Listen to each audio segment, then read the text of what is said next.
जय हिंद मित्रों, Kalyani IAS academy में आप सभी का हार्दिक स्वागत है।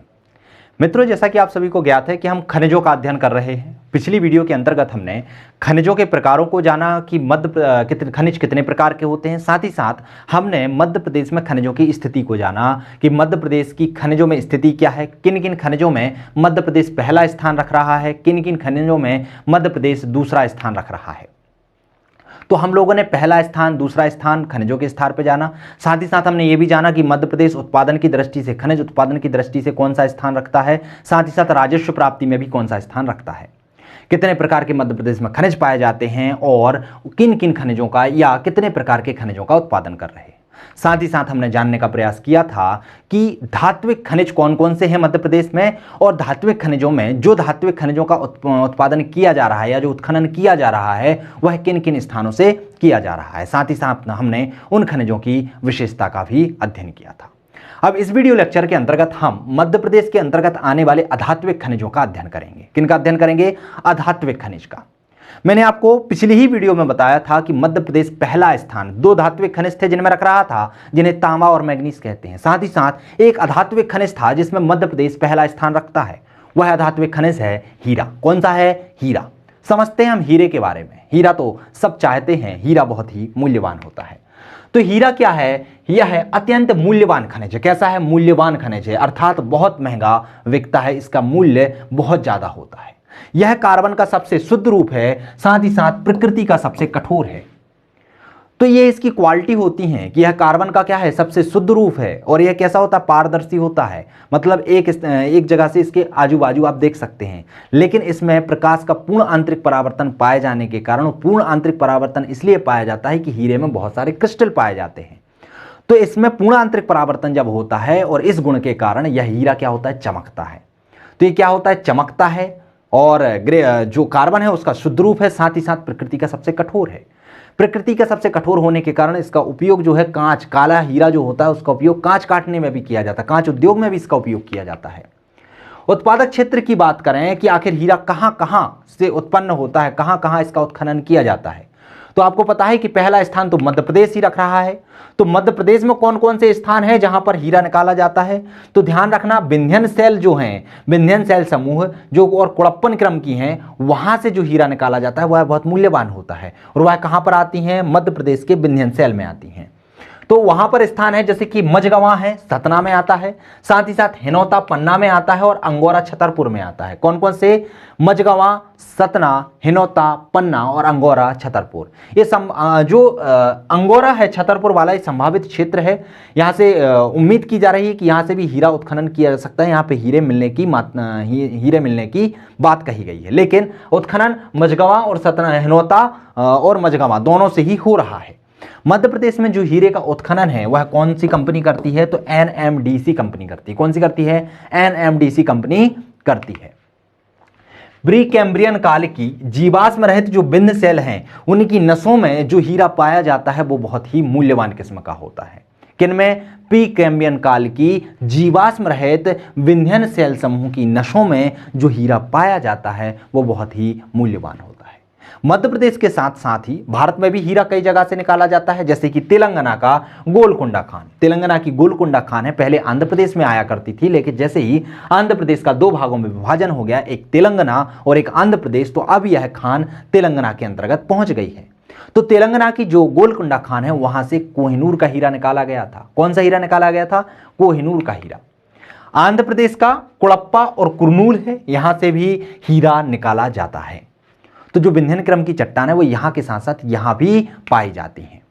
अभ्रक की बात करते हैं, दूसरा खनिज है, यह भारत का सबसे प्रमुख खनिज है, भारत इसमें प्रथम स्थान रखता है। अभ्रक कुछ इस तरीके का दिखाई देता है, यह परतदार चट्टानों के रूप में पाया जाता है। भारत में विश्व का लगभग 60% अभ्रक का उत्पादन होता है, अर्थात विश्व में जितना भी अभ्रक होता है उसमें से 60% अभ्रक का उत्पादन कहां पर होता है? भारत में किया जाता है, भारत में होता है। कहां पर पाया जाता है? तो ये आग्नेय तथा रूपांतरित चट्टानों की सीटों के रूप में पाया जाता है। किसमें? आग्नेय तथा रूपांतरित चट्टानों की सीटों के रूप में यह पाया जाता है। 3 प्रकार का होता है। ये जो डायग्राम दिखाई दे रहा है यह किसका है? रूबी सफेद या रूबी जिसे कहा जाता है, रूबी अभ्रक, उसका डायग्राम है। तो पहला किस्म है जिसे कहा जाता है रूबी या सफेद अभ्रक, दूसरा होता है मॉस्कोवाइट जो कि हल्का गुलाबी रंग का होता है, और तीसरा होता है बायोटाइट जो कि काले कलर का होता है। तो ध्यान रखना, अभ्रक जो होता है वो 3 प्रकार का होता है। रूबी यह सफेद कलर का होता है, मॉस्कोवाइट हल्का गुलाबी कलर का होता है, और जो बायोटाइट है वह काले कलर का होता है। जो डायग्राम है ये सफेद या रूबी अभ्रक का है। अभ्रक आंध्र प्रदेश में 67% पाया जाता है, मतलब 67% अभ्रक का उत्पादन आंध्र प्रदेश से ही होता है। बिहार से 22%, राजस्थान से 8% और झारखंड से 3%। मध्य प्रदेश में इसका उत्पादन नहीं होता है, ध्यान रखना, इन राज्यों में ज्यादातर होता है। उत्पादक क्षेत्र की बात कर लेते हैं तो राजस्थान का अजमेर और भीलवाड़ा है, झारखंड का कोरडमा है, हाँ मध्य प्रदेश के बालाघाट, छिंदवाड़ा और होशंगाबाद से ये थोड़ी सी अल्प मात्रा में अभ्रक निकाला जाता है। कहां कहां से निकाला जाता है? बालाघाट, छिंदवाड़ा और होशंगाबाद से। बाकी सबसे ज्यादा अभ्रक की बात करें तो आंध्र प्रदेश से निकाला जाता है, कितने? 67%। दूसरे नंबर पर बिहार आता है जहां से 22% निकाला जाता है। तीसरे नंबर पर राजस्थान आता है 8%। चौथे नंबर पर झारखंड आता है 3%। मध्य प्रदेश में बहुत ही अल्प मात्रा में अभ्रक निकाला जाता है। लेकिन अभ्रक कहां कहां से निकाला जाता है? बालाघाट, ये ध्यान रख लीजिएगा, बालाघाट, छिंदवाड़ा और होशंगाबाद, ये 3 जिले हैं जहां से अभ्रक निकाला जाता है। चूना पत्थर की बात करें तो चूना पत्थर मध्य प्रदेश में प्रमुखता से पाया जाता है, क्योंकि चूना पत्थर कहां से पाया जाएगा? चूना पत्थर जो है मध्य प्रदेश के उत्तरी जिले में पाया जाता है। देखते हैं हम कहां कहां है, किसको चूना पत्थर कहते हैं, इसकी क्या विशेषता है। तो यह कैल्शियम कार्बोनेट तथा मैग्नीशियम कार्बोनेट अर्थात दोनों का मिश्रण होता है, दोनों का संकलन होता है। चूने में क्या पाया जाता है? या तो कैल्शियम कार्बोनेट पाया जाता है या मैग्नीशियम कार्बोनेट पाया जाता है, या फिर दोनों का मिश्रण के रूप में भी यह पाया जाता है। कहां पर पाया जाएगा? विंध्य शैल समूह में पाया जाएगा। कहां पर? विंध्यन शैल समूह। विंध्यन शैल समूह कहां है? मध्य प्रदेश के उत्तरी जिलों के अंतर्गत आता है। उपयोग की बात करते हैं चूना पत्थर का तो सीमेंट बनाने में, लोहे एवं इस्पात तथा रासायनिक उद्योग में भी इसका उपयोग किया जाता है। तो किस में किया जाता है? सीमेंट बनाने में इसका उपयोग होता है, साथ ही साथ लोहे एवं इस्पात उद्योग में और रासायनिक उद्योग में भी इसका उपयोग किया जाता है। उत्पादक क्षेत्र की बात करें तो मध्य प्रदेश का जो मुडवारा क्षेत्र है जो कि कटनी के अंतर्गत आता है वह चूना पत्थर के लिए बहुत ही प्रमुख है। तो आप मुडवारा को ध्यान रखिएगा, कटनी के अंतर्गत आता है। इसके साथ ही साथ चूना पत्थर जबलपुर, सतना, ग्वालियर में पाया जाता है। कहां कहां पर पाया जाता है? जबलपुर, सतना और ग्वालियर। तो आपने देखा होगा कि जितनी भी मध्य प्रदेश में सीमेंट फैक्ट्रियां हैं वह उत्तरी मध्य प्रदेश में, चाहे कटनी हो, सतना हो, इन क्षेत्रों में ही लगाई गई हैं। क्यों? क्योंकि यहां पर चूना पत्थर बहुत अधिक मात्रा में पाया जाता है। आंध्र प्रदेश की बात करें तो आंध्र प्रदेश के कोड़प्पा वाले क्षेत्र में पाया जाता है, राजस्थान के चित्तौड़गढ़ और उदयपुर में यह पाया जाता है, साथ ही साथ गुजरात के जूनागढ़ और जामनगर में इसका उत्पादन किया जाता है। तो मध्य प्रदेश में तो चूना पत्थर पाया ही जाता है, साथ ही साथ भारत के इन 3 राज्यों में भी पाया जाता है। कौन कौन सा है? आंध्र प्रदेश, राजस्थान और गुजरात। आंध्र प्रदेश के कौन से क्षेत्र हैं? तो कोड़प्पा है, गुजरात का है चित्तौड़गढ़, उदयपुर, और गुजरात का जूनागढ़ और जामनगर। ध्यान रखना, चूना पत्थर और भी जगह पाया जाता है, लेकिन यह उच्चता की दृष्टि से, अर्थात यहां पर ज्यादा मात्रा में चूने का उत्पादन किया जाता है। बात करते हैं एस्बेस्टास की। एस्बेस्टास, आप लोगों ने घरों के ऊपर इस तरीके की चादरें तो देखी होंगी जो छप्पर का काम करती हैं। ध्यान रखना, ये चादरें 2 टाइप की होती हैं, एक वो स्टील की बनी हुई आती हैं और एक आती हैं सीमेंट की बनी हुई। तो वास्तव में वह सीमेंट ना होकर क्या होता है? एस्बेस्टास होता है। क्या होता है? एस्बेस्टास। यह क्या होता है? यह आग प्रतिरोधी होता है, इसलिए तापमान को यह क्या कर लेता है? अवशोषित कर लेता है। इसलिए घरों में जब इनको लगाया जाता है तो वहां पर गर्मी कम होती है, उन घरों में क्या होता है? गर्मी कम होती है। लेकिन जब हम चद्दर वाले, जो स्टील वाले चद्दर होते हैं, लोहे वाले चद्दर होते हैं, उनका यदि हम उपयोग करते हैं तो तापमान ज़्यादा रहता है, तपन ज़्यादा होती है। इसलिए तपन कम हो उसके लिए किन चद्दरों का उपयोग किया जाता है? एस्बेस्टास की चद्दरों का उपयोग किया जाता है। एस्बेस्टास को इस तरीके से दिखाई देता है, लेकिन जो चद्दर बनाई जाती हैं जिन्हें हम सीमेंट की चद्दर समझते हैं तो वास्तव में सीमेंट की चद्दर नहीं होती, वह एस्बेस्टास की चद्दर होती है। धीरे धीरे इनका उत्पादन कम इसलिए कर दिया गया है, या इनको निर्माण करने का काम इसलिए कम कर दिया गया है क्योंकि एस्बेस्टास से लोगों में कैंसर जैसी समस्या देखने को मिल रही थी। एस्बेस्टास क्या होता है? तो यह रेशेदार तथा आग का प्रतिरोधक होता है। इस कारण इसका उपयोग किस में किया जाता है? तो अग्नि सह कपड़ों के लिए किया जाता है, अर्थात आग से बचने वाले कपड़ों में इसका उपयोग किया जाता है। साथ ही साथ रस्सी में, चादरों में, या विद्युत रोधी वस्तुएं एवं ऑटोमोबाइल क्षेत्र। ये चादरें कौन सी चादरें हैं? तो ये चद्दरें हैं, ये वाली चद्दर है ना, वो ओढ़ने वाली चादर नहीं है। तो ये चद्दरों में किया जाता है। तो किस में किया जा रहा है? अग्नि सह कपड़ों में, रस्सी में, चद्दरों में, विद्युत रोधी वस्तुओं में और ऑटोमोबाइल के क्षेत्रों में एस्बेस्टास का उपयोग किया जाता है। राजस्थान भारत में इसका सबसे अधिक उत्पादन करता है। तो भारत में सबसे प्रमुख उत्पादक क्षेत्र कौन सा है? तो राजस्थान है। राजस्थान में सबसे ज्यादा एस्बेस्टॉस का उत्पादन किया जाता है। इसके अलावा यह आंध्र प्रदेश, कर्नाटक और मध्य प्रदेश के कहां पर? झाबुआ। ये ध्यान रखना, एस्बेस्टॉस मध्य प्रदेश में कहां पर पाया जाता है? तो झाबुआ में पाया जाता है, और छत्तीसगढ़ तथा तमिलनाडु में भी पाया जाता है। तो भारत में सबसे ज्यादा कहां पर होता है? राजस्थान में होता है। उसके बाद आंध्र प्रदेश, कर्नाटक, मध्य प्रदेश, छत्तीसगढ़ और तमिलनाडु से भी एस्बेस्टॉस प्राप्त किया जाता है। मध्य प्रदेश की बात करें तो मध्य प्रदेश में जो झाबुआ है, झाबुआ जिला है, यहां से एस्बेस्टॉस का उत्पादन किया जाता है। तो ये आपको ध्यान रखना है। बात करते हैं ग्रेफाइट की। तो यह विद्युत का क्या होता है? सुचालक होता है। कार्बन का कैसा है? अपर रूप है। इसका उपयोग की बात करें तो पेंसिल बनाने में या पेंसिल की लेड बनाने में किया जाता है। किसमें किया जाता है? पेंसिल की लेड। जो पेंसिल होती है उसके अंदर जो काले कलर की एक आपने देखी होगी एक लेड डली होती है, जिससे हम लिखते हैं, जो अपना कलर छोड़ती है काला कलर की, वो किससे बनती है? ग्रेफाइट से बनती है। तो ध्यान रखिएगा, कभी आप बिजली के पास जाते हैं तो पेंसिल से बिजली के तारों को टच मत कीजिएगा। क्यों? क्योंकि उसके अंदर जो ग्रेफाइट होता है वो विद्युत का बहुत अच्छा चालक होता है, सुचालक होता है, तो उसमें करंट लगने की संभावना ज़्यादा होती है। तो इससे क्या बनाई जाती है? पेंसिल की लेड बनाई जाती है। साथ ही साथ परमाणु शक्ति के रिएक्टर में मंदक के रूप में इसका उपयोग किया जाता है। किसके रूप में? मंदक के रूप में। स्नेहक के रूप में भी इसका उपयोग होता है। साथ ही साथ इसे काला सीसा और प्लम्बगो कहा जाता है। इसके उपनाम क्या क्या है? इसे काला सीसा कहा जाता है और प्लम्बगो कहा जाता है। उत्पादक क्षेत्र की बात करें कि ग्रेफाइट का उत्पादन कहां कहां से होता है, तो भारत और मध्य प्रदेश दोनों में देख लेते हैं। तो मध्य प्रदेश का जो बैतूल क्षेत्र है वह प्रमुख उत्पादक है। कहां से? बैतूल से ग्रेफाइट का उत्पादन बहुत ज्यादा मात्रा में किया जाता है। इसके बाद हम भंडारण में देखें कि भंडारण में सबसे आगे कौन सा है, कहां पर भंडारण सबसे ज्यादा होता है ग्रेफाइट का, तो वह अरुणाचल प्रदेश है। अरुणाचल प्रदेश में भारत का 35% ग्रेफाइट का भंडारण किया जाता है। अन्य उत्पादक राज्यों की बात करें कि ग्रेफाइट का उत्पादन और कहां कहां से होता है, तो उड़ीसा, तमिलनाडु और झारखंड इसमें प्रमुख स्थान पर आते हैं। अर्थात इसका उत्पादन मध्य प्रदेश के साथ साथ उड़ीसा, तमिलनाडु और झारखंड से भी किया जाता है। बात करते हैं डोलोमाइट का। तो जो सफेद कलर के ऐसे पत्थर दिखाई देते हैं उन्हें क्या कहते हैं? डोलोमाइट। मध्य प्रदेश की भी बात कर लेंगे हम। मध्य प्रदेश में कहां पाया जाता है, तो जिन चट्टानों में 45% से अधिक मैग्नीज कार्बोनेट होता है, ऐसे चूने के पत्थर को क्या कहा जाता है? डोलोमाइट कहा जाता है। ध्यान रखना, ये चूने के पत्थर ही होते हैं, लेकिन इनमें क्या होता है, यदि मैग्नीज कार्बोनेट्स की मात्रा बढ़ जाती है तो उन्हीं चूने के पत्थरों को क्या कहा जाने लगता है? उन्हें कहा जाने लगता है डोलोमाइट। इनकी जो क्वालिटी होती है थोड़ी सी कठोर हो जाती है। चूने पत्थर की अपेक्षा यह कैसे हो जाते हैं? थोड़े से कठोर होते हैं, संगमरमर टाइप के हो जाते हैं।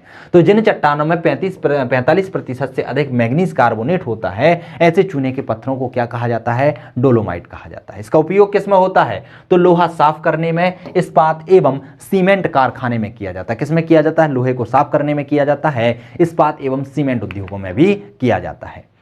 मध्य प्रदेश में देश का 26% भंडारण उपलब्ध है। किसका? डोलोमाइट का। अर्थात देश के कुल जो डोलोमाइट है जितना भी पाया जाता है उसका 26% भंडारण मध्य प्रदेश में ही पाया जाता है। मध्य प्रदेश में डोलोमाइट का लगभग 150 खदानें तथा 70 कारखाने हैं। कितनी है?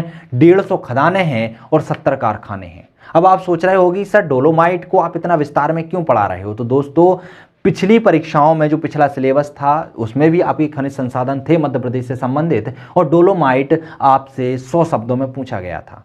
तो अभी भी 200 शब्दों में या 50 शब्दों में पूछे जाने की संभावना है। इसीलिए डोलोमाइट या मध्य प्रदेश में डोलोमाइट के खनन क्षेत्र, इस तरीके का क्वेश्चन आया था, तो आपको इसको थोड़ा लेंदी में भी तैयार करना है। तो आपको पता होना चाहिए कि इसके कितने कारखाने हैं, कितनी खदानें हैं, कितने प्रतिशत भंडारण मध्य प्रदेश के पास डोलोमाइट का है, डोलोमाइट की क्या विशेषता है और डोलोमाइट कैसा दिखाई देता है। यहां डोलोमाइट मुख्य रूप से मध्य प्रदेश में कहां कहां पर पाया जाता है, तो झाबुआ प्रमुख स्थान रखता है। झाबुआ के साथ साथ जबलपुर, सीधी, ग्वालियर, सतना, अलीराजपुर में डोलोमाइट पाया जाता है। कहां कहां पर पाया जाता है? झाबुआ में पाया जाता है, जबलपुर में, सीधी में, ग्वालियर में, सतना में, अलीराजपुर में पाया जाता है। इनके अलावा भी और भी जिले हैं जहां पर डोलोमाइट अल्प मात्रा में पाया जाता है। उसमें हैं बालाघाट, नरसिंहपुर, सागर, छतरपुर, मंडला, कटनी, सिंगरौली और देवास। इसमें भी क्या होते हैं? डोलोमाइट के भंडारण किए जाते हैं। तो ये आपको जिले याद रखने हैं कि कहां कहां पर डोलोमाइट हो रहा है। तो झाबुआ, अलीराजपुर, सीधी, ग्वालियर, सतना और अलीराजपुर में मुख्य रूप से या अधिक मात्रा में पाया जाता है या भंडारण ज़्यादा होता है, और कम मात्रा में बालाघाट, नरसिंहपुर, सागर, छतरपुर, मंडला वाले जो क्षेत्र हैं, कटनी, सिंगरौली वाले क्षेत्र, यहाँ पर अल्प मात्रा में डोलोमाइट का भंडारण किया जाता है। बात करते हैं रॉक फॉस्फेट। तो रॉक फॉस्फेट इस तरीके का दिखाई देता है, जिसका उपयोग किसमें किया जाता है, कीटनाशक वगैरह या फिर उर्वरक बनाने में इसका उपयोग किया जाता है। किसमें किया जाता है, उर्वरक बनाने में इसका उपयोग किया जाता है। इस तरीके के जो पत्थर दिखाई देते हैं इन्हें क्या कहा जाता है, डोलोमाइट कहा जाता है, सॉरी रॉक फॉस्फेट कहा जाता है। तो रॉक फॉस्फेट का उत्पादन में मध्य प्रदेश कैसा स्थान रखता है, पहला स्थान रखता है। तो हमने देखा था कि 2 धात्विक हो गए और 2 अधात्विक हो गए, रॉक फॉस्फेट और हीरा में भी प्रथम स्थान रखता है और वहां मैग्नीज और तांबा में भी प्रथम स्थान रखता है। तो रॉक फॉस्फेट के उत्पादन में मध्य प्रदेश पहला स्थान रखता है। झाबुआ जिला इसका प्रमुख उत्पादक क्षेत्र है, मतलब झाबुआ जिले में रॉक फॉस्फेट मुख्य रूप से पाया जाता है। इसके अलावा भी इसका जो उत्खनन है वो सागर और छतरपुर से भी किया जाता है, या सागर और छतरपुर में भी इसके भंडारण पाए जाते हैं। किसके, रॉक फॉस्फेट के। हाल ही में खरगोन में उच्च श्रेणी के रॉक फॉस्फेट का पता चला है, ये वर्तमान की न्यूज़ है। इसमें कहा गया है कि खरगोन में भी रॉक फॉस्फेट के पता लगे हैं कि यहाँ की खदानों में भी रॉक फॉस्फेट पाया जाता है, या इसका उत्खनन यहाँ से किया जा सकता है आगे चलकर। मध्य प्रदेश में अन्य महत्वपूर्ण खनिज, तो हमने मुख्य खनिज तो देख लिए, अब उसके अलावा भी और भी बहुत सारे खनिज पाए जाते हैं, और वो किन किन स्थानों से संबंधित हैं, या मध्य प्रदेश के किन किन स्थानों में वह निकाले जाते हैं या पाए जाते हैं, उनको भी हम देख लेते हैं। जैसे कि संगमरमर। संगमरमर किससे बनता है, चूना पत्थर से ही बनता है, चूंकि चूना पत्थर अवसादी चट्टानें होती हैं और इसके रूपांतरण से एक रूपांतरित चट्टान बनती हैं जिन्हें संगमरमर कहा जाता है। मध्य प्रदेश में 3 प्रकार का संगमरमर पाया जाता है ना। रंगीन संगमरमर भी पाया जाता है, सफ़ेद संगमरमर भी पाया जाता है, गुलाबी संगमरमर भी पाया जाता है। तो जो जबलपुर में पाया जाता है उसे क्या कहते हैं, सफ़ेद संगमरमर कहते हैं। अर्थात भेड़ाघाट जो क्षेत्र है जबलपुर का, वहाँ से सफ़ेद संगमरमर निकाला जाता है। ग्वालियर में रंगीन और बैतूल और सिवनी में जो गुलाबी कलर का संगमरमर है वो पाया जाता है। तो ध्यान रखना, सफ़ेद संगमरमर कहाँ, जबलपुर से, और रंगीन संगमरमर ग्वालियर से। इसके अलावा भी बैतूल और सिवनी से भी संगमरमर निकाला जाता है। सीसा एक धात्विक खनिज है, सॉरी धात्विक खनिज नहीं, एक खनिज है जिसका मुख्य अयस्क क्या है, गैलेना है। क्या है, गैलेना है। और यह मध्य प्रदेश में दतिया और होशंगाबाद से निकाला जाता है, या दतिया होशंगाबाद में पाया जाता है। भारत में बात करें तो सीसा कहाँ पर पाया जाता है, तो झारखंड और राजस्थान में भी पाया जाता है, मध्य प्रदेश के अलावा। और मध्य प्रदेश में यदि स्थान पूछ लिए जाए तो आपको 2 स्थान याद रखने हैं, दतिया और होशंगाबाद। चीनी मिट्टी की बात करते हैं तो चीनी मिट्टी को क्या कहा जाता है, क्योलिन कहा जाता है। क्या कहा जाता है, क्योलिन कहा जाता है। यह ग्वालियर, जबलपुर और सतना में पाई जाती है। चीनी मिट्टी के जो बर्तन बनाए जाते हैं, जो कप बनाए जाते हैं, कप बसी बनाए जाते हैं, बर्तन बनाए जाते हैं, उनके कारखाने ग्वालियर और जबलपुर में पाए जाते हैं। कहाँ पर हैं, ग्वालियर और जबलपुर में। जब हम मध्य प्रदेश के उद्योगों का अध्ययन करेंगे तो चीनी मिट्टी से बनने वाले बर्तन या चीनी मिट्टी से बनने वाले जो उद्योग हैं या जो चीनी मिट्टी के बर्तन बनाते हैं उनका हम डिटेल्स में अध्ययन आगे करेंगे जब हम उद्योगों का अध्ययन करेंगे। फेल्सपार की बात करते हैं तो फेल्सपार कहाँ पर पाया जाता है, जबलपुर की लम्हेरा घाट और शहडोल में पाया जाता है। तो जो लम्हेटा घाट है जबलपुर में स्थित है, पूछा जा सकता है लम्हेटा घाट कहाँ पर स्थित है, तो जबलपुर में। किसके लिए फेमस है, तो फेल्सपार के लिए फेमस है, और शहडोल से भी इसका उत्खनन किया जाता है। जिप्सम की बात करते हैं तो जिप्सम शहडोल और मुरैना में पाया जाता है। बैराइट जो है वह टीकमगढ़, रीवा और पीपल कोट में पाया जाता है। किसमें पाया जाता है, पीपल कोट में। कहाँ कहाँ, टीकमगढ़, रीवा और पीपल कोट में बैराइट पाया जाता है। जिप्सम कहाँ होता है, शहडोल और मुरैना में पाया जाता है। सैलखेड़ी की बात करते हैं, सैलखेड़ी क्या होती है, पकी हुई मिट्टी होती है, ईंट के समान होती है। तो इसका उत्पादन कहाँ पर होता है, जबलपुर भेड़ाघाट में होता है। कहाँ पर होता है, जबलपुर भेड़ाघाट में होता है। इसके बाद जो सुरमा है, सुरमा का उत्पादन भी जबलपुर से किया जाता है। कहाँ से किया जाता है, जबलपुर से। और कोरंडम जो है वह है पीपरा, परकोटा जो सिंगरौली में आता है वहाँ से कोरंडम का उत्पादन किया जाता है। तो कुछ खनिज हैं, या 3 नंबर में इतने इंपॉर्टेंट तो नहीं है, लेकिन प्रारंभिक परीक्षा में कभी कभार पूछ लिए जाते हैं। जो मैंने आपको डिटेल्स में पढ़ा है धात्विक अधात्विक में, वहाँ से प्रश्न आपके लेंदी बनने की संभावना ज़्यादा है। 5 नंबर के प्रश्न पूछे जा सकते हैं, और 5 नंबर के बाद 11 नंबर के प्रश्न भी वहाँ से बन सकते हैं। लेकिन 3 नंबर के प्रश्नों की कोई सीमा नहीं है कि वह कहाँ से प्रश्न पूछ ले। इसीलिए जो प्रारंभिक परीक्षा की दृष्टि से बहुत महत्वपूर्ण डेटा है कि संगमरमर कहाँ पाया जाता है, सीसा कहाँ पाया जाता है, चीनी मिट्टी, फेल्सपार, जिप्सम, ये कहाँ पर पाए जाते हैं, उनको भी मैंने आपको बता दिया है। तो इनको भी आप याद कर लीजिए, तो आपके मेंस के साथ साथ आपके प्रीलिम्स के जो डेटा होते हैं वह भी क्या हो जाएंगे, कवर हो जाएंगे। चलिए आगे बढ़ते हैं। ये मध्य प्रदेश का नक्शा है। मध्य प्रदेश के नक्शे में ये आपको दिखाई दे रहे हैं खनिजों का वितरण। आप देखेंगे कि मध्य प्रदेश में जो पूर्वी क्षेत्र है और जो दक्षिणी क्षेत्र है वहां पर खनिज संसाधन बहुत अधिक मात्रा में पाए जाते हैं, लेकिन जो हम उद्योग देखते हैं तो वह पश्चिमी मध्य प्रदेश में पाए जाते हैं। उद्योगों का विकास कहां पर हुआ है, पश्चिमी मध्य प्रदेश में हुआ है। यहाँ पर चूंकि जंगली क्षेत्र ज़्यादा है, पानी ज़्यादा गिरने के कारण यहाँ पर उद्योगों का विकास इतना ज़्यादा नहीं हुआ है, तो यहाँ से खनिज संसाधन निकाले जाते हैं। और उद्योग क्षेत्र कहाँ पर हैं? पश्चिमी मध्य प्रदेश में है, क्योंकि यहाँ पर समजलवायु पाई जाती है और जो स्थान है वो समतल है, क्योंकि मालवा का पठार है और पठारी क्षेत्र ऊपर से कैसा होता है? समतल होता है। ठीक है, जलवायु अच्छी है, काली मिट्टी का क्षेत्र है और यहाँ से आवागमन की सुविधा भी बहुत अच्छी है, इसलिए उद्योगों का विकास पश्चिमी मध्य प्रदेश में हुआ है। और खनिज संसाधन कहाँ पर पाए जाते हैं? मध्य प्रदेश के दक्षिण पूर्वी क्षेत्र में पाए जाते हैं। ये जो क्षेत्र दिख रहा है ये मध्य भारत का कोयला क्षेत्र है और ये कौन सा है? सतपुड़ा का कोयला क्षेत्र। अभी हम कोयले क्षेत्र के वर्गीकरण का अध्ययन करेंगे, उसमें हम डिटेल से पढ़ेंगे, तो बस आप चित्र में यहाँ पर देख लीजिए कि मध्य भारत का कोयला क्षेत्र कहाँ पर है। ये वाला क्षेत्र है, पूर्वी मध्य प्रदेश में है। और यदि सतपुड़ा का कोयले क्षेत्र की बात करें तो वो यहाँ पर है। इसके बाद हम हीरा देखते हैं, तो हीरा कहाँ पर पाया जाता है? तो हीरा कहाँ पर पाया जाएगा? इधर वाले क्षेत्र में, उत्तर वाले क्षेत्र में पाया जाएगा। यहाँ पर क्या पाया जाएगा? हीरा पाया जाएगा। इसके बाद यदि हम मैंगनीज की बात करते हैं तो मैंगनीज वाला क्षेत्र कौन सा है? मैंने अभी बताया था, बालाघाट वाला क्षेत्र है। इसके बाद ये जबलपुर वगैरह में भी पाया जाता है। यहाँ पर देखिए बालाघाट में आप चाहे तांबे की बात करें, चाहे मैंगनीज की बात करें, चाहे बॉक्साइट की बात करें, चाहे लोहे की बात करें और हीरे को छोड़ दिया जाए तो ये सभी कहाँ पर पाए जाते हैं? ये यहाँ पर ही पाए जाते हैं। हीरा आपका ये वाला क्षेत्र में पाया जा रहा है, ये दिखाई दे रहा है आपको। इसके बाद एस्बेस्टॉस कहाँ पर पाया जाता है? एस्बेस्टॉस झाबुआ वाले क्षेत्र में होता है। ऐसे रॉक फॉस्फेट भी उधर ही होता है। ग्रेफाइट की बात करते हैं तो ग्रेफाइट आपको दिखाई दे रहा है, ये बैतूल वाला क्षेत्र, यहाँ पर ग्रेफाइट पाया जाता है। इसके बाद चूना पत्थर की बात करें तो चूना पत्थर भी कहाँ पर पाया जाता है? जब विंध्यन शैल समूह है वहाँ पर चूना पत्थर पाया जाता है। तो ये मध्य प्रदेश में इनका वितरण है। यदि आ जाता है तो आप डायग्राम के माध्यम से उनको शो कर सकते हैं। बात करते हैं कोयले की और मध्य प्रदेश में कोयले के वितरण की। तो मध्य प्रदेश में देश का प्रमुख कोयला उत्पादक राज्य है। मध्य प्रदेश देश का क्या है? देश का प्रमुख उत्पादक कोयला राज्य है, अर्थात यहाँ से कोयला बहुत अधिक मात्रा में निकाला जाता है। कितना निकाला जाता है?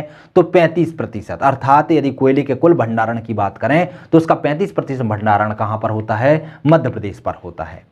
मध्य प्रदेश कोयले के भंडारण में कौन सा स्थान रखता है? 5वां स्थान रखता है। लेकिन उत्पादन की बात करें तो उत्पादन में 4था स्थान रखता है। ये डेटा आप याद रखिएगा कि मध्य प्रदेश कोयले के भंडारण में 5वां स्थान और उत्पादन में 4था स्थान रखता है। और कुल भंडारण कितना प्रतिशत करता है? तो 35% अपने पास भंडारण कोयले का रखता है। मध्य प्रदेश में कोयले की खानें विंध्यन कल्प की हैं। किसकी हैं? विंध्यन कल्प की हैं। कोयला वितरण की दृष्टि से मध्य प्रदेश को 2 भागों में विभक्त किया गया। कितने भागों में? 2 भागों में। मैंने अभी बताया था, एक मध्य भारत का कोयला क्षेत्र हो जाता है और एक सतपुड़ा का कोयला क्षेत्र हो जाता है। समझते हैं कि मध्य भारत के कोयला क्षेत्र में कौन कौन से क्षेत्र आते हैं और सतपुड़ा कोयला क्षेत्र में कौन कौन से क्षेत्र आते हैं। मध्य भारत का जो कोयला क्षेत्र होता है यहाँ पर प्रमुख क्वालिटी का, सबसे उच्च क्वालिटी का कोयला पाया जाता है, साथ ही साथ बहुत अधिक मात्रा में कोयला पाया जाता है। और जो सतपुड़ा है यहाँ पर कोयला पाया जाता है लेकिन कम मात्रा में होता है थोड़ा। तो स्थान की हम विशेषताएं भी देखते जाएंगे, जैसे कि सुहागपुर, जहां से कोयला निकाला जाता है, सुहागपुर वहां सबसे बड़ा कोयला क्षेत्र है। जो सुहागपुर का क्षेत्र है वो कैसा है? सबसे बड़ा कोयला क्षेत्र है। कहां पर आता है? तो यह सिंगरौली के अंतर्गत आता है। तो सुहागपुर क्या है? सबसे बड़ा कोयला क्षेत्र है। वैसे ही सिंगरौली में उत्तम श्रेणी का क्या पाया जाता है? कोयला पाया जाता है, अर्थात सबसे मोटी परत यहां पर पाई जाती है।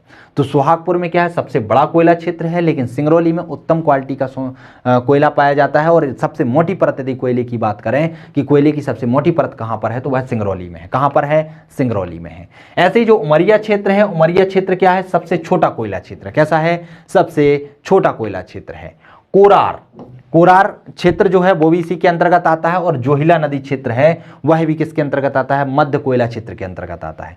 तो आपसे प्रश्न सीधा सीधा पूछा जाता है कि मध्य प्रदेश में कोयला क्षेत्रों का वर्णन कीजिए, साथ ही साथ कोयला क्षेत्रों की विशेषताओं की बात कीजिए, बताइए। तो आप जब कोयला क्षेत्र का वर्गीकरण करते हैं तो आपका जो डायग्राम था, आपने जो अभी पहले देखा था, ये वाला डायग्राम, कोयले के जो हमने स्टार्टिंग में यहाँ खनिज संसाधन वाला डायग्राम देखा था, ये जो आपको दिखाई दे रहा है, तो यहाँ पर ये वाला क्षेत्र और ये वाला क्षेत्र आप डायग्राम में क्या कर सकते हैं? दर्शा सकते हैं। इसके बाद यदि कोयले का वर्गीकरण आता है, फिर आप क्या करेंगे? इसको 2 भागों में बांटेंगे, जिसमें लिखेंगे मध्य भारत का कोयला क्षेत्र, सतपुड़ा का कोयला क्षेत्र। मध्य प्रदेश के कोयला क्षेत्र में फिर आप इन स्थानों को बताते जाएंगे कि सुहागपुर जो होता है सबसे अच्छा कोयला पाया जाता है, सबसे बड़ा कोयला क्षेत्र है ये। सिंगरौली में उत्तम क्वालिटी का पाया जाता है और सबसे मोटी कोयले की परत है। उमरिया जो होती है सबसे छोटा कोयला क्षेत्र है। और कोरार क्षेत्र भी यहाँ पे, और जोहिला नदी क्षेत्र भी यहीं पर आता है। इसके बाद यदि सतपुड़ा क्षेत्र की बात करते हैं तो सतपुड़ा में क्या क्या है? मोहपानी, शाहपुरा और तवा क्षेत्र, जिसे बैतूल में है, और कान्हान घाटी जो कि छिंदवाड़ा में आती है, और पेंच नदी, ये क्षेत्र जो है वो सतपुड़ा क्षेत्र के अंतर्गत आते हैं। कौन कौन से? मोहपानी, शाहपुरा एवं तवा क्षेत्र जो कि बैतूल के अंतर्गत आता है, कन्हान नदी जो कि छिंदवाड़ा के अंतर्गत आता है, और पेंच नदी, तो ये आते हैं सतपुड़ा क्षेत्र के अंतर्गत, और ये आते हैं मध्य भारत के अंतर्गत। तो ये कोयला क्षेत्र आपको ध्यान रखने हैं कौन से किसके अंतर्गत आते हैं। ये प्रारंभिक परीक्षा की दृष्टि से भी बहुत महत्वपूर्ण है। साथ ही साथ मुख्य परीक्षा में यहां से 3 नंबर के प्रश्न क्या क्या बन जाएंगे? सोहागपुर पूछ लिया जाएगा, वहां पर सोहागपुर नहीं पूछा जाएगा, वहां पर प्रश्न दिया जाएगा कि सबसे बड़ा कोयला क्षेत्र मध्य प्रदेश में कौन सा है। आप लिखिए, एक शब्द में लिखना होगा आपको, 10 शब्दों के अंतर्गत उसका आंसर देना होगा। तो क्या लिखेंगे आप? सोहागपुर लिखेंगे। आपसे पूछा जाएगा उत्तम क्वालिटी का कोयला मध्य प्रदेश में कहां से निकाला जाता है, तो कहां से निकाला जाता है? सिंगरौली से। पूछा जाएगा कि मध्य भारत में जो उमरिया क्षेत्र है वो किसके अंतर्गत आता है? मध्य कोयला क्षेत्र के अंतर्गत या सतपुड़ा? तो आपको बताना होगा कि वह मध्य कोयला क्षेत्र के अंतर्गत आता है। कन्हान घाटी कहां पर है? तो छिंदवाड़ा में है। शाहपुरा या तवा क्षेत्र किसके अंतर्गत आता है? तो बैतूल के अंतर्गत आता है। तो ये क्या हुआ? मध्य प्रदेश के कोयला क्षेत्र हुए। तो इसके साथ ही जो मध्य प्रदेश के अंतर्गत आपके खनिज संसाधन थे, जिसके अंतर्गत धात्विक खनिज आने थे और जिसके अंतर्गत अधात्विक खनिज आते हैं, तो हमने दोनों का ही अध्ययन किया। साथ ही साथ मध्य प्रदेश में जितने भी प्रकार के खनिज पाए जा रहे हैं उनकी विशेषताओं का भी अध्ययन किया। साथ ही साथ हमने ये भी समझने का प्रयास किया कि 3 नंबर में किस प्रकार के प्रश्न बनेंगे, 5 नंबर में किस प्रकार के प्रश्न बनेंगे और 11 नंबर में किस प्रकार के प्रश्न बनेंगे। तो आई होप जिस तरीके से आयोग में प्रश्न पूछे जाएंगे उस हिसाब से इस टॉपिक को मैंने कवर किया है। मैंने जो भारत के खनिज संसाधन हैं उसके भी बहुत सारे डेटा यहाँ पर लिख रखे हैं, यहाँ पर आपको दर्शाए हैं, तो वो भी आपको ध्यान रखना है कि कौन कौन से क्षेत्र आ रहे हैं उसके अंतर्गत। तो आप धातु वाला जो टॉपिक है, धात्विक खनिज वाला जो टॉपिक है, उसको एक साथ ही पढ़िएगा, चाहे वह भारत के धात्विक खनिज हों और मध्य प्रदेश के धात्विक खनिज हों, उनको एक साथ पढ़ेंगे तो आपको डबल मेहनत नहीं लगेगी। आपको भारत मध्य प्रदेश में अलग अलग नहीं पढ़ना पड़ेगा। यदि आप यहां से इस टॉपिक को कवर कर लेते हैं तो यहां से मध्य भारत में जो खनिज संसाधन हैं वो भी आपके कवर हो जाएंगे। साथ ही साथ आपके मध्य प्रदेश के धात्विक खनिज भी और अधात्विक खनिज दोनों ही समाप्त हो जाएंगे। तो मेरे ख्याल से अब आपसे क्वेश्चन यहां से बनने चाहिए, क्योंकि इसके बाहर शायद ही कोई क्वेश्चन बने, क्योंकि आपके सिलेबस में जो जो भी चीजें दी गई हैं उनको मैंने डिटेल से समझा है और डिटेल से समझने के बाद और पुराने प्रश्न पत्रों का अध्ययन करने के बाद इस टॉपिक को तैयार किया है। तो दोस्तों इस टॉपिक में इतना ही, मिलते हैं हम अगले टॉपिक में, अगले वीडियो में। तब तक के लिए नमस्कार।